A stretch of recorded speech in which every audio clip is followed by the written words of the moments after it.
Hello and welcome to the third episode of TRT podcast. On 25th August 2021, after 20 years, once again Taliban is in power in Afghanistan. तो आज के इस podcast में हम इसी चीज़ पे डिस्कस करेंगे कि तालिबान अफगानिस्तान के लोगों के लिए और ह्यूमैनिटी के लिए क्यों खतरा है। और इस चीज़ को समझने के लिए हमें आज से 20 साल पीछे यानी 1996 में चलना होगा और समझना होगा कि उस समय अफगानिस्तान की क्या सिचुएशन थी। 1996 से 2001 तक तालिबान अफगानिस्तान में पावर में था और ड्यूरिंग दिस टाइम इस समय Taliban did not allow women to work, girls were not allowed to go school and to study television, music, movies. They all were banned during this time. Men were beaten if they did not pray 5 times a day. They were not allowed to cut their beards. The Taliban introduced Islamic law and brutal punishment during this time. Women had to wear all covering burqa. Most important, during this period, the country became a training ground of terrorism. आज सबसे बड़ा डर यही है कि अगर तालिबान आतंकवाद और अत्याचार को प्रमोट करेगा जो कि उसने आज से 20 साल पहले किया, तो इसका खामियाजा केवल और केवल वहाँ के लोगों ने उठाया है। पिछले 20 साल में अफगानिस्तान और पाकिस्तान में लगभग 80,000 सिविलियंस की मृत्यु हुई है, लगभग 76,000 मिलिट्री ने अपनी जान गंवाई है। Now what about 2021 Taliban?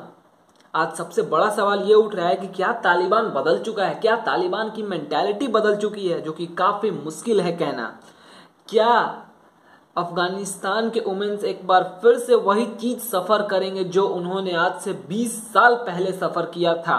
आज तालिबान यह अच्छी तरीके से जानता है कि अगर उसे लंबे समय तक अफगानिस्तान में रहना है तो उससे उन सभी गलतियों को नहीं दोहराना होगा जो उसने आज से 20 साल पहले किया।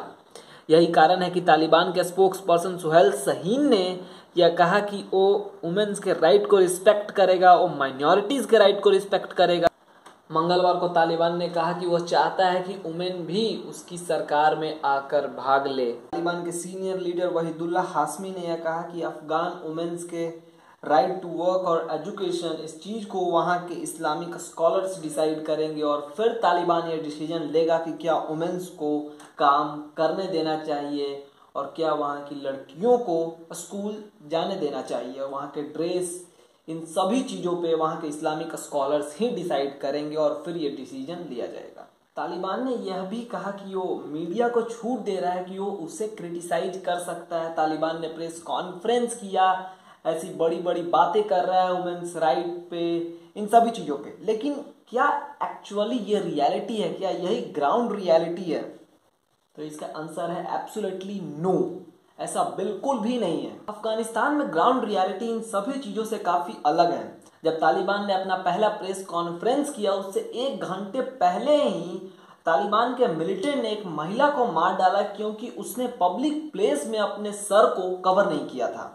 इस हफ्ते ही तालिबान के फाइटर्स अफगानिस्तान के 2 बड़े बैंकों में जाते हैं और वहां पे वुमेन्स को ये कहते हैं कि वापस अपने घर चले जाएं क्योंकि अब उनकी सरकार है और उनकी सरकार में वुमेन्स को काम नहीं करने दिया जाएगा, वो काम नहीं कर सकते हैं।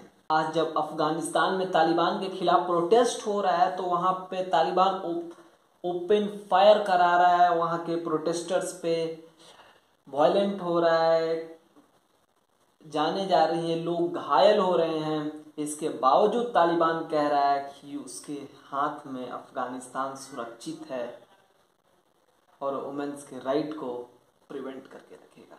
आज इंटरनेशनल प्रेशर में तालिबान भले ही कुछ भी कह दे, प्रेस कॉन्फ्रेंस कर दे, लेकिन उसका सच पूरी दुनिया के सामने आ चुका है और आगे भी आएगा अगर वो